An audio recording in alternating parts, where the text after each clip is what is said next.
이제 벌써 가정의 달 5월달 마지막 주를 우리가 맞습니다. 그러나 여러분, 이제 가정의 달이 끝났다고 해서 가정의 중요성을 강조하고 또 가정을 사랑하고 가족을 아끼는 그러한 마음까지도 끝나는 게 아닙니다. 이제 5월 한 달 동안 우리가 연습하고 또 깨닫고 또 마음먹은 대로 그대로 더욱더 우리의 가족, 우리의 식구, 우리의 가정을 위해서 더 열심히 계속해서 사랑해 나가는 것, 그것이 바로 우리 하나님의 자녀들, 또 특별히 한국교회에 속한 우리 가족들의 모습일 것입니다. 어느 한 젊은 부부가, 딸 자녀를 둔 부부가 큰 갈등을 한동안 겪었습니다. 둘이서 정말 해결할 수 없어서 할 수 없이 섬기는 교회 목사님께 찾아가서 상담을 하게 되었습니다.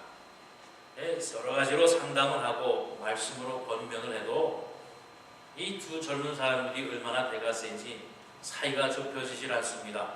그래서 목사님이 이제 할 수 없이 그러면 한동안 별거를 하는 게 어떻겠느냐, 그렇게 권면을 해서 이제 두 부부가 한동안 이제 별거를 하기로 결정을 했습니다. 그런데 큰 문제는 이제 자기에게 있는 딸 자식 하나가 큰 문제입니다. 그 아이에게 어떻게 설명을 할 것인가, 그 아이가 상처받지 않게 어떻게 그 아이에게 부부가 별거 한다라고 하는 이야기를 할 것인가 근심하는 중에 이제 아이를 불러서 열심히 설명을 하고 이해를 시키며 어쩔 수 없이 할 수 없이 아빠와 엄마가 이제 한동안 떨어져 살게 되었다. 그러면서 너는 이제 엄마와 함께 같이 지내게 되었으니 그렇게 알아라 했습니다. 그러니까 그 딸이 모든 것을 다 이해하는 듯이 끄덕끄덕하답니다. 그리고는 조금 있다가 엄마에게 말하는데, 대신에 엄마, 그동안 우리 아빠가 고양이를 싫어해서 그동안 고양이를 키우지 못했는데 아빠 없는 동안 우리 고양이 한 마리 데려다 키우면 어때요? 그랬으면 참 좋겠어요. 그러니까 엄마가 그래, 지금 상황이 그런데 딸아이의 소원을 못 들어주겠습니까? 그래서 그래, 아빠 없는 동안 우리 그러면 네가 좋아하는 고양이 한 마리 데려다 키우자. 그래서 이 아이가 참 좋아하고 이제 데려올 고양이를 찾고 있었습니다. 그런데 극적으로 이제 어떻게 부부간의 대화가 잘 돼서 하려고 했던 것을 취소를 했어요. 두 분이서 부부가 잘 화해를 하고 이제 서로 그동안 싸우고 그동안 했던 모든 것을 없기로 하고 이제 다시 합쳐서 살기로 했습니다. 그리고 딸아이에게 또 기쁜 마음으로 이제 딸아이에게 이제 엄마 아빠와 떨어져 살지 않아도 된단다. 이제 이전처럼 우리 가족이 행복하게 잘 살 수 있단다 이야기를 하는데 그 딸아이의 얼굴빛이 별로 좋지 않은 거예요.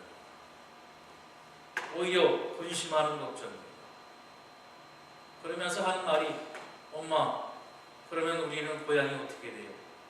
고양이는 어떻게 해요? 하면서 근심을 하더라는 거예요.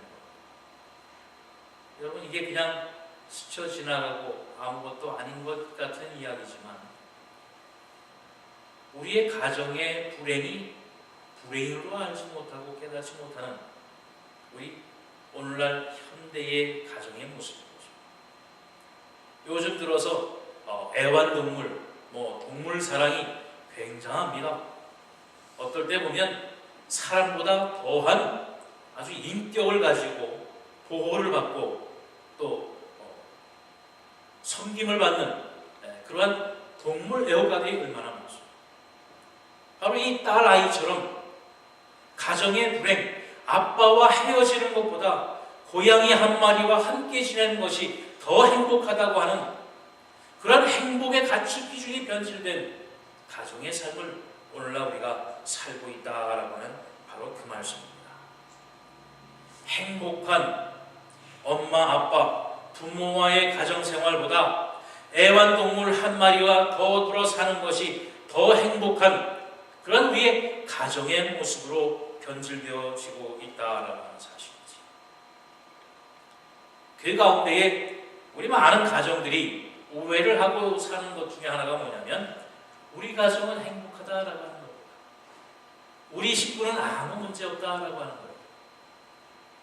그런데 지나고 나다가 뜻하지 않은 일과 사건이 벌어지면 그때서야 어떻게 우리 집에 이런 일이 있을 수 있느냐, 어떻게 나에게 이러한 일이 생길 수 있느냐라고 하는 그러한 말들을 종종 합니다. 여러분, 행복한 가정의 가장 기본이 되는 것을 오늘 말씀드리려고 합니다. 여러분 보여지는 그림이 있지요. 여러분의 가정에 얼마나 저러한 모습을 몇 번을 가지셨습니까?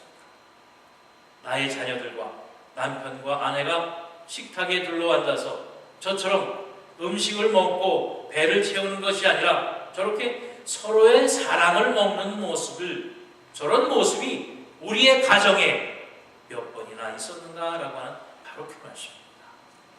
오늘 그래서 본문에서도 보면 본문 3절에 이렇게 말씀하고 있습니다. 내 집 안방에 있는 내 아내는 결실한 포도나무 같으며 내 식탁에 둘러앉은 자식들은 어린 감람나무 같으리로다 그랬습니다. 바로 식탁에 둘러앉아 같이 먹고 마시며 사랑을 나누는 온전한 가정의 모습이 하나님께서 우리에게 주신 행복한 가정의 가장 기본이요 가장 모델이 되는 모습이라고 하는 바로 그 말씀입니다. 한 식구 같이 앉아서 밥 먹는 게 뭐 어려웠겠느냐, 맘만 먹으면 되지. 그런데 정말로 맘만 먹으면 됩니까? 현대의 바쁜 생활 속에서 또 특별히 이제 개별주의가 만연한 세상 속에서 너도 바쁘고 나도 바쁘고 서로의 스케줄과 시간이 달라서 한 자리에 앉아서 같이 밥 먹는 게 얼마나 힘들고 어려운 일인지 알 수 없습니다. 그리고 우리들이 쉽게 생각하는 것이 언제건 아무 때건 맘만 먹으면 된다라고 하는 생각이지. 그래서 아이고 지금은 바쁜데, 지금은 시간이 없는데 뭐 다음에 하지, 조금 있다가 하지.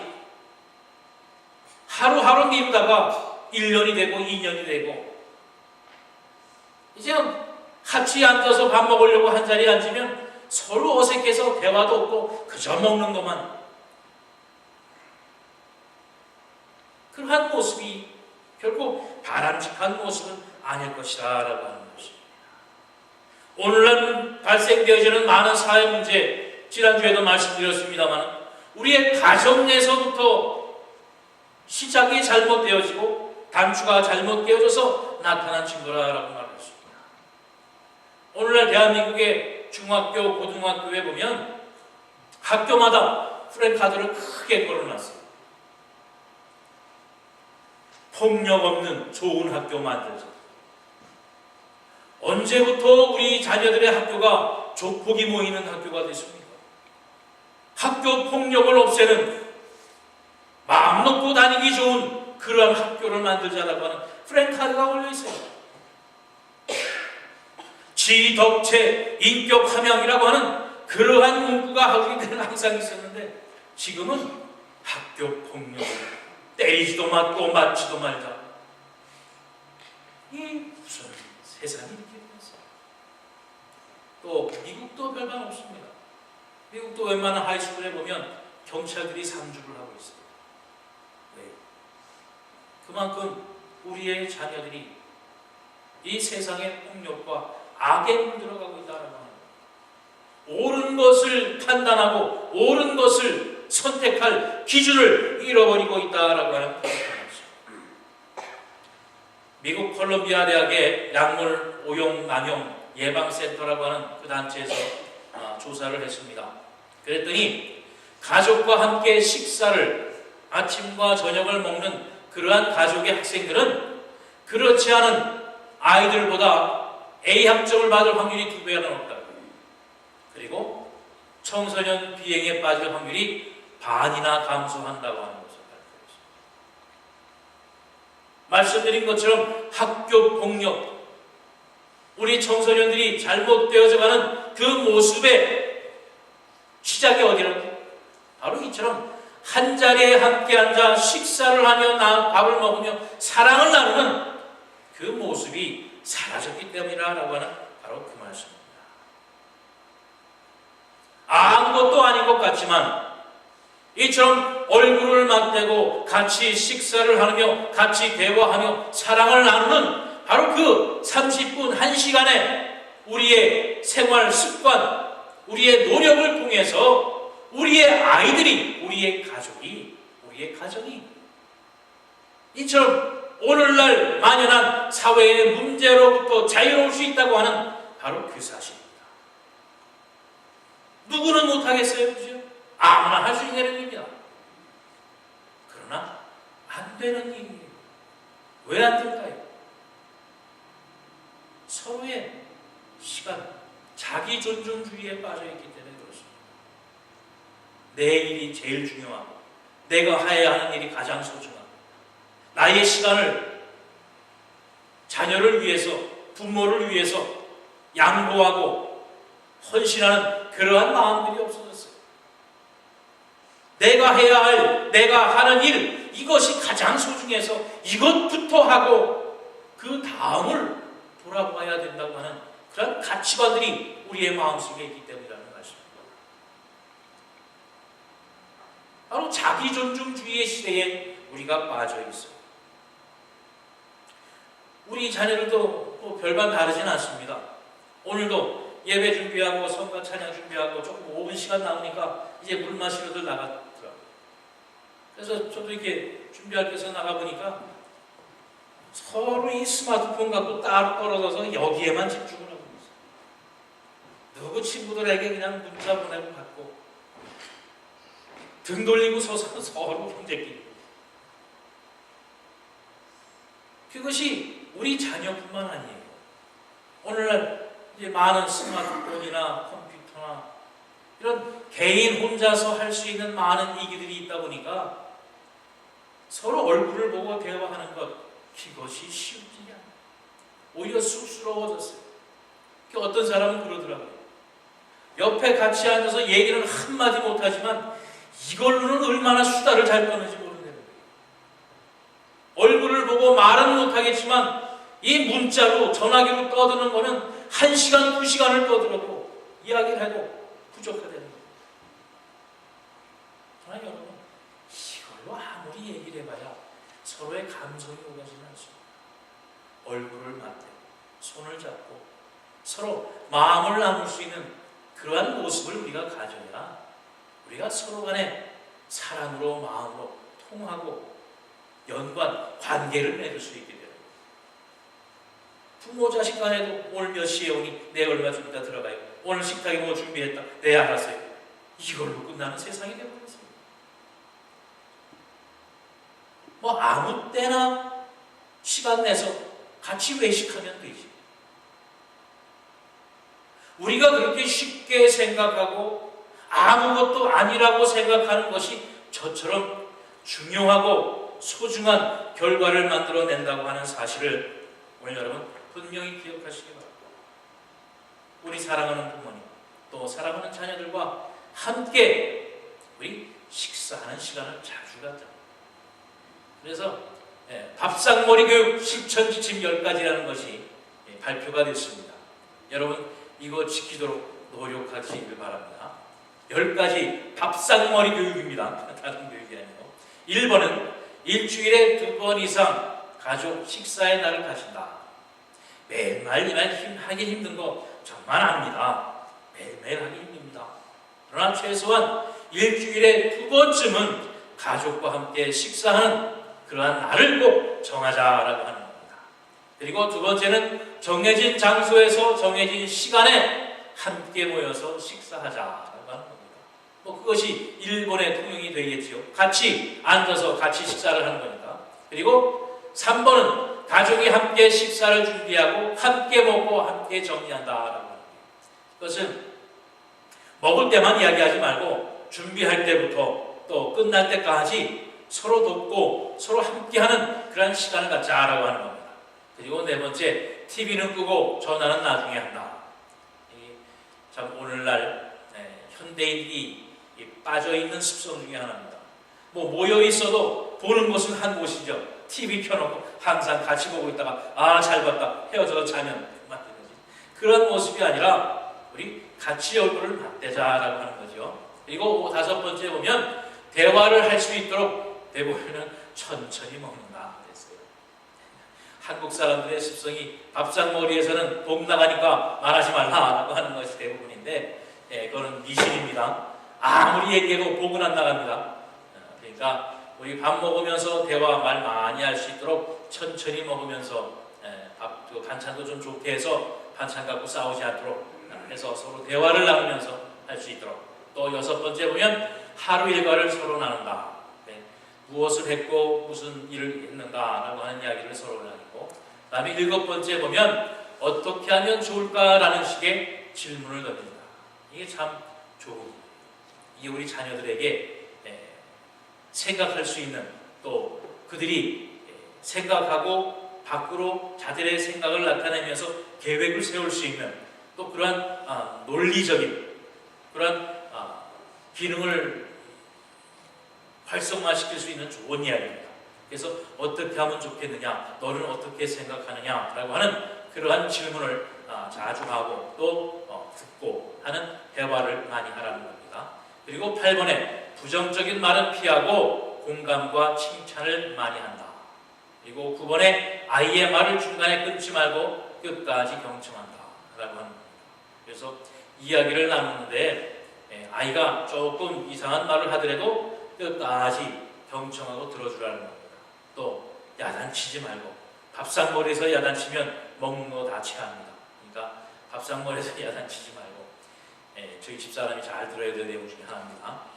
밥 먹을 때 야단치지 말고 또 끝까지 듣고, 또 들은 바 생각을 정리해서 조용히 말해서 아이가 이해할 수 있도록 해주는 것, 그것이 필요하다는 겁니다. 그래서 10번째 보면 행복하고 즐거운 가족 식사가 되도록 노력한다. 바로 이 10가지만 잘 지키면 오늘날 우리 가정의 문제, 사회의 문제, 더 나아가 전 세계의 문제까지도 해결할 수 있는 그 길이 열린다라고 하는 것입니다. 여러분 잘 기억하셔서 꼭 실천하고, 혹시라도 멀리 떨어져 있는 자녀라고 할지라도 바로 이러한 마음가짐을 가지고 우리가 대화를 나누고 사랑을 나누고 서로 관계를 나누다가 보면 우리 자녀들이 외로움 속에서 두려워하지 아니하고 나에게는 나의 사랑하는 부모가 있다라고 하는 그런 평안과 안심을 가질 수 있게 됩니다. 그러니까 바로 이러한 마음, 또 이러한 생각을 가지고 계획을 가지고 실천하는 여러분들이 되시기를 바랍니다. 이것은 여전히 우리의 개별적인 개인적인 이야기고, 또 우리가 하나님의 말씀 안에서 하나 되는 것, 이것보다 더 중요하고 가장 기본되어지는 것, 그것은 바로 이처럼 하나님의 사랑 안에서 하나 되는 겁니다. 여기 보면 고마워라 임마누엘이라고 한 것처럼 임마누엘이 무슨 뜻인지 아시죠? 우리와 함께 하신다. 우리의 가정에 하나님께서 함께 하실 때에 우리의 가정은 행복하다, 행복해질 수밖에 없다라고 하는 행복한 가정의 조건의 가장 첫 번째가 되어지며 가장 중요한 것, 그것이 바로 우리 하나님을 섬기며 주님이 우리 가정의 주인이 되는 그러한 가정을 이루는 것, 바로 그것입니다.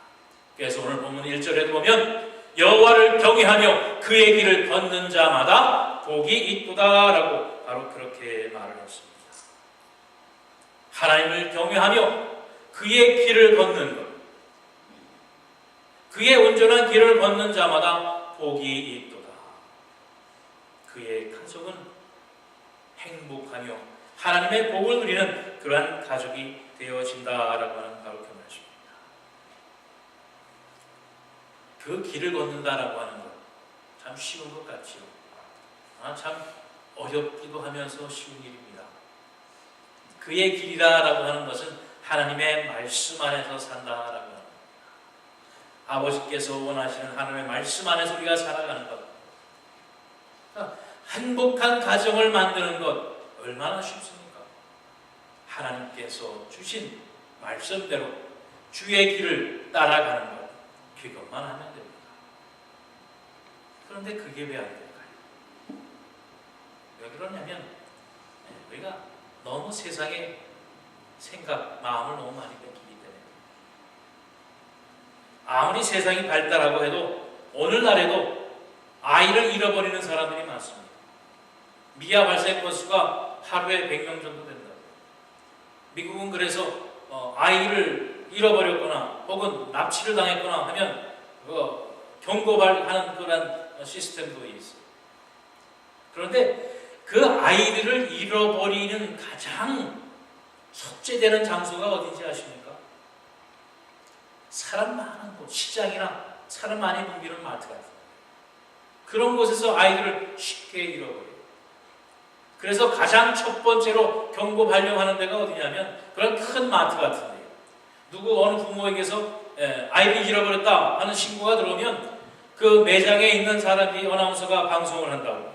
이 매장 안에서 지금 아이를 잃어버렸으니까 출입문 일단 왔다 갔다 사람들이 드나드는 문에 경계하고 이제 가게에 있는 온 종업원들이 함께 그 아이를 찾아다니게 합니다. 그래서 아이를 잃어버린 후 10분 안에만 사람들이 그 각성을 하고 찾을 수 있는 확률이 7, 80%예요. 그런데 아이를 잊어버리고 10분 이상이 지나버리면 그만큼 그 확률은 배가 돼요. 그것처럼 아이들을 잃어버리기 가장 쉬운 장소가 이처럼 시장이나 마트라는 거예요. 그러면 뻔히 답이 나오지 않습니까? 부모의 손을 잡고 열심히 다니기만 하면 되는데 시장이면 어때요? 얼마나 보기 좋은 게 많고 사람들이 많고 내 정신을 내 생각을 뺏는 것이 얼마나 많습니다. 아이들이 정신없이 골라대든가 쿵쾅쿵쾅 하는 소리 그거 정신 팔고 있다가 엄마가 가는 것도 몰라요. 또 엄마는 물건 열심히 흥전하고 간돈 50전 1불이라도 깎으려고 열심히 얘기하다가 자기 자식이 어디로 갔는지도 모르고. 결국은 뭐냐면 마음을 빼앗긴다는 거거든요. 엄마 아버지의 손만 꼭 붙들고 있으면 잃어버릴 염려가 없습니다. 내 자녀의 손을 꼭 붙들고만 있으면 아무리 어떠한 중요한 일이 있어도 내 부모의 손, 내 자녀의 손을 놓지 않으면 잃어버리지 않는다는 거예요. 그런데 마음을 다른 데에 뺏기다가 보니까 손을 놔도 놓지 몰라요. 아이가 없어져도 없어진지 몰라요. 그만큼 우리는 이 세상의 많은 볼 것과 많은 죄미와 많은 쾌락 속에 마음을 빼앗기고 있다라고 하는 겁니다. 바로 그의 길을 걷는 것, 하나님의 손을 우리가 어떠한 일이 있어도 붙잡고 있는 것, 붙잡고 있는다고 해서 볼 것 못 보고 하는 건 아니지 않습니까? 하나님의 손을 붙잡고 있는다고 이 세상살이 삶을 못하는 건 아니지 않습니까? 그러나 우리는 이 세상의 재미에 손을 놓고 달려가기 때문에 미아가 되는 것이고 길을 잃어버리는 것이 됩니다. 가장 쉬우면서도 가장 어려운 것, 그 얘기를 걷는 겁니다. 우리의 가정이, 우리의 가족들이 오직 하나님의 말씀 안에서 하나가 되어지면 복이 있는 가정이 됩니다. 행복한 가정이 되어진다라고 하는 바로 그 말씀입니다. 하나님의 말씀대로 우리 가정이 해야 될 게 뭐 있겠나? 말씀대로 산다라고 생각을 하니까 어떻게 또 말씀대로 우리 가정이 살아야 되나? 마땅히 생각이 또 나지 않지 않습니까? 성경을 펼쳐놓고 우리 가정이 하나님의 말씀대로 살자. 어떤 말씀이 있나? 어떻게 말씀대로 살아야 되나?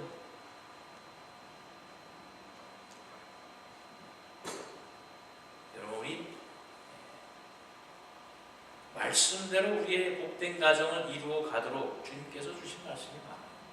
골로새서에도 있고 히브리서에도 있고 베드로전서에도 있고 우리 지난주에 에베소서도 말씀드렸죠. 아내들아 남편에게 어떻게 해라. 남편들아 아내에게 어떻게 해라. 자녀들아 부모들에게 어떻게 해라. 부모들아 자녀에게 어떻게 해라. 분명히 말씀이 있습니다. 그 말씀대로만 하면 행복한 가정을 만들 수가 있습니다. 바로 하나님 중심으로 사는 가정, 하나님의 말씀대로 사는 그 가정을 이루어 갈 때에 하나님께서 다스리고 하나님께서 지키시고 하나님께서 보호하시는 복된 가정이 될 줄로 믿습니다. 여러분 들은 대로, 배운 대로, 또 알게 된 대로 즉시 실천하게 되시기 바랍니다.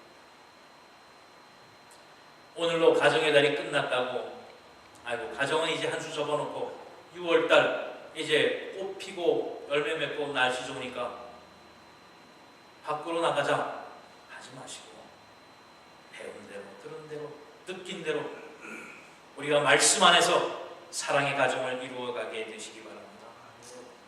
아프리카의 어떤 한 원주민의 그 동네에 이제 선교사들이 선교를 하기 위해서 갔는데, 그 원주민들을 보니까 사람들의 그 수명이 30살밖에 되죠.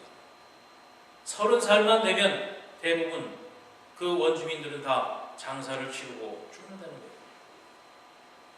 그래서 아무리 인종이 다르고 또 사는 풍습이 다르다고 해도 사람이 30이 생명의 수명이 될 수는 없다. 그래서 이제 그 선교사로 갔던 사람들이 본국에 연락을 해서 이제 많이 조사단을 보냈습니다. 그래서 왜 이 부족에 있는 사람들이, 이 원주민들이 30살만 되면 다 죽는가? 그거를 조사하는데 결국은 그 원인을 발견을 했어요. 원인이 뭐냐면 그 원주민들이 그 바닥에 있는 흙을, 토담을 쌓아서 집을 만들고 그 안에 옥막을 짓고 사는데, 바로 그 흙벽 속에 벌레가 기생하는, 그 벌레가 기생하면서 그 벌레가 호흡하면서 내보내는 그 독이 그 집안에 가득 차게 되고, 또 그 독을 호흡하면서 같이 안에 살던 사람들이 결국은 알지도 못하고 시름시름 앓다가 30살 이전에 다 죽고 말입니다. 그러니까 그 흙토담 속에서 기생하는 벌레의 호흡으로 인해서 나오는 독 때문에 사람들이 죽습니다. 그래서 그것을 발견하고 이제 그 조사단하고 선교사하고 그 마을 사람들이 얘기를 했습니다. 바로 원인을 찾았으니까 여러분 이제 이 흙토담을 다시 짓든지 아니면 다른 곳으로 이사를 하든지 아니면 벌레를 잡아 죽이기 위해서 약을 사서 약을 뿌리든지 해야 됩니다. 얼마나 좋은 소식이에요. 그런데 원주민들이 그걸 받아들이지 않더라고요. 왜냐하면 그 벌레가 눈에 잘 보이지도 않을 뿐더러 그 벌레를 죽이기 위해서 약을 산다고 하는 것, 그 원주민들이 어떻게 돈이 있어서 살겠어요? 그것도 말도 안 됩니다. 또 이 토담을 헐고 다시 짓자고 해도 아유 그거 귀찮아서 그거 언제 해요? 이사를 가자고 해도 우여전 우린 조상대로 살던 땅입니다. 이사도 못 가고. 그 사람들은 30살 이전에 모두 다 죽어왔기 때문에 30살의 사람이 죽는 것도 이상하게 생각하지 않는 거예요. 당연한 것으로 생각을 하는 거예요. 더 살 수도 있고 보통 사람의 수명은 60, 70, 80까지도 된다는 이야기를 암만 해도 30살 이전 이후까지 살아본 사람이 없기 때문에 그것이 얼마나 소중하고 얼마나 귀한 건지 알지는 못합니다. 이때까지 이래왔는데 뭐 귀찮게 뭐 이럴 일이 뭐가 있어. 더 산다고 뭐 수명을 연장을 해서 더 산다고 하는 의미를 깨닫지는 못합니다. 답답하지요? 가슴을 치고 정말 붙들고 어떻게 하고 싶은 마음 답답하죠. 바로 하나님이 보시는 우리의 모습이 그렇다는 거예요. 하나님의 말씀대로 그의 길을 따라 살면 복을 준다는데 이 세상의 것에 마음을 빼앗기고 이 세상의 것에 더 중요한 것으로 생각합니다.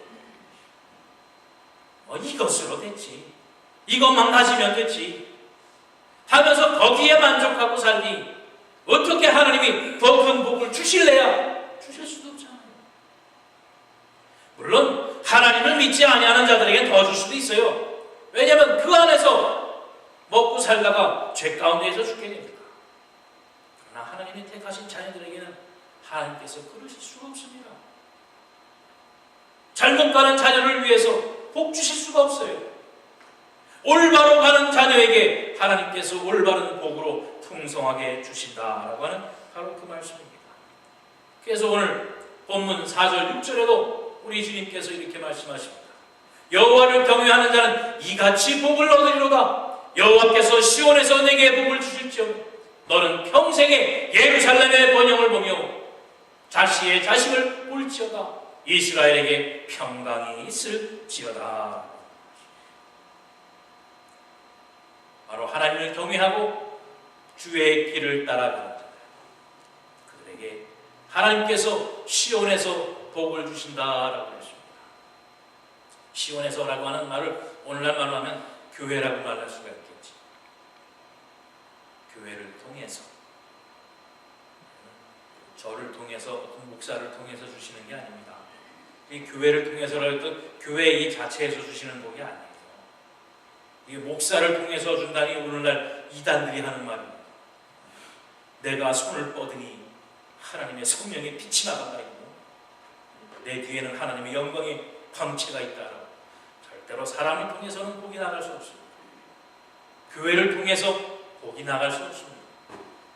바로 여기서 말하는 시온, 교회라고 하는 말씀은 뭐냐면 바로 교회를 통해서 하나님 앞에 섬기고 예배하는 자들에게 하나님께서 복을 주신다라고 하는 것입니다.